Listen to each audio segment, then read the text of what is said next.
What is Ozzy Osbourne's career-defining song?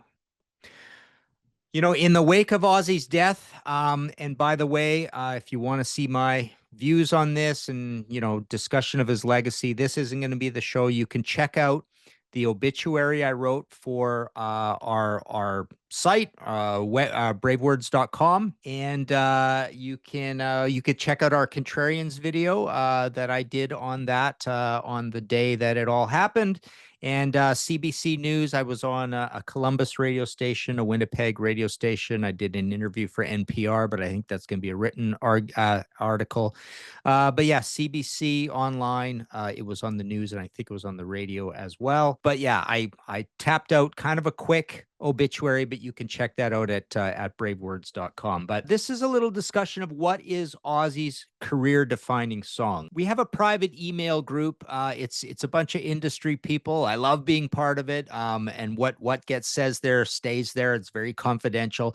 But we've been having this argument back and forth today and yesterday about Ozzy's career-defining song. I'm not gonna name names of who said what. There's sort of a strong play for No More Tears being Ozzy's career-defining song. And I kind of push back on this because it is a little too late for me. It is up into that era where we're thinking the big corporate bloated albums by committee. I think most Ozzy purists are going to lean to something earlier, and I'll get to that in a second. It is a good song. It's a big song. 260 million plays on Spotify. I've got some Spotify numbers here, but I don't think these are completely accurate. But yeah, so that is big. I'm going to get to another song in this album in a second.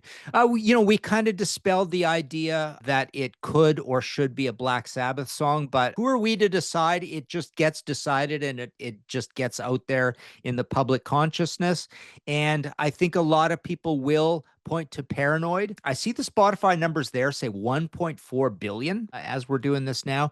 So Paranoid's a big deal because it is a short song. It's a famous song. It's been famous for over 50 years. It comes from 1970. It's part of Black Sabbath, but I think a whole lot of people are going to be remembering Ozzy. Like a whole pile of people who are going to be remembering Ozzy are more of the non-deep music fans, and they're going to remember Ozzy as the character, as the name, as the brand, as the person on the Osbournes. And when you do get into the music for something like that, you are going to subtly lean towards the solo career versus Black Sabbath.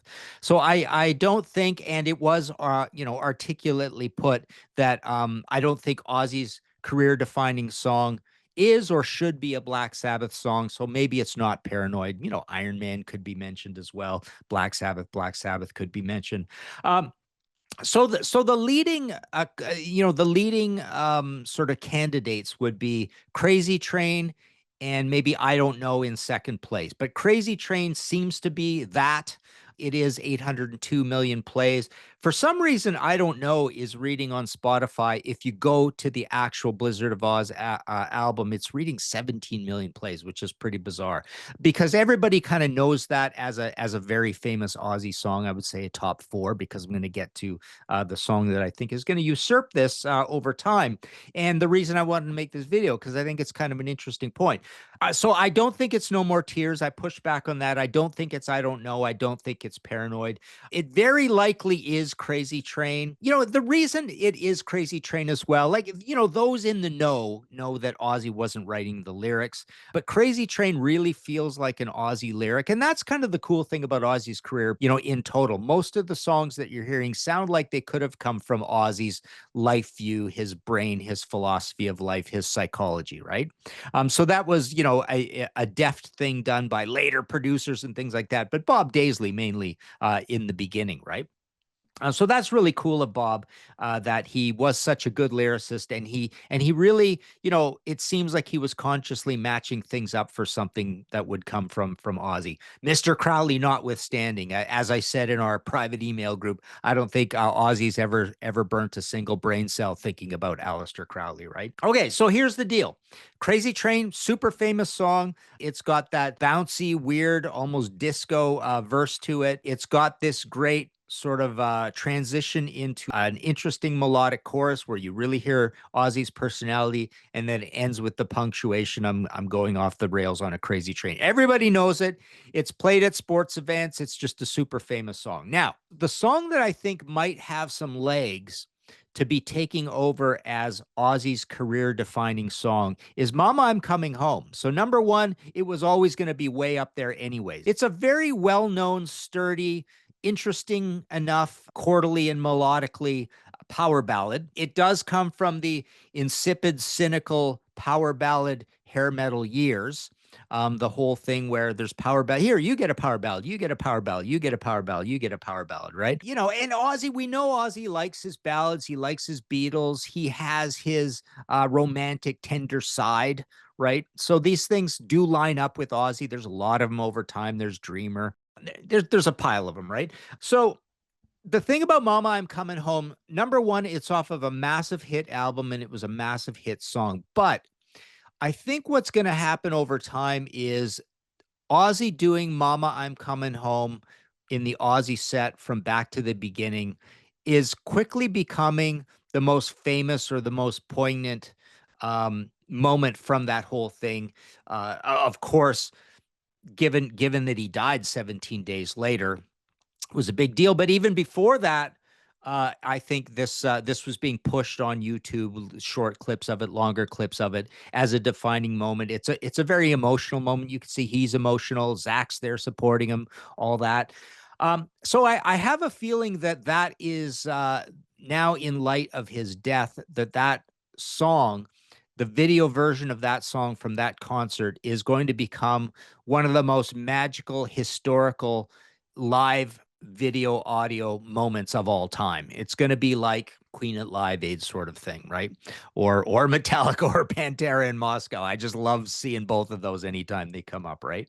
So here's the thing. So I think that the narrative, the storyline of that video, and who knows how long this is going to last, right? People move on, the internet moves on, but I think the importance of that video and the quality and the emotion of that performance is going to kind of quietly and efficiently push Mama, I'm Coming Home to the point where it's going to be neck and neck with Crazy Train. And like I say, it isn't Paranoid. It isn't I Don't Know. I don't think it's No More Tears. I think it's going to be neck and neck with Crazy Train. And then at one point, it might even surpass Crazy Train to be Ozzy's career defining moment song.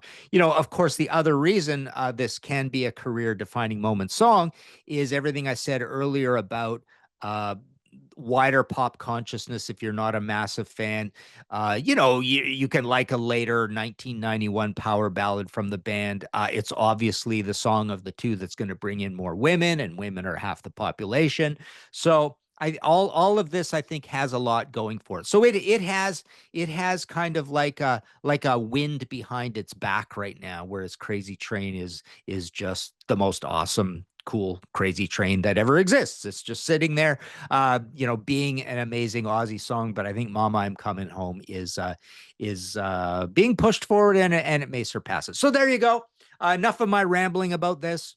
Let us know what you think in the comments below. If there's any other candidates, there are other candidates for the deep Ozzy purist, I'm sure. Over the Mountain, Diary of a Madman. People think that is an absolute classic of progressive metal. I think it's great too. So there's a lot of them. Bark at the Moon.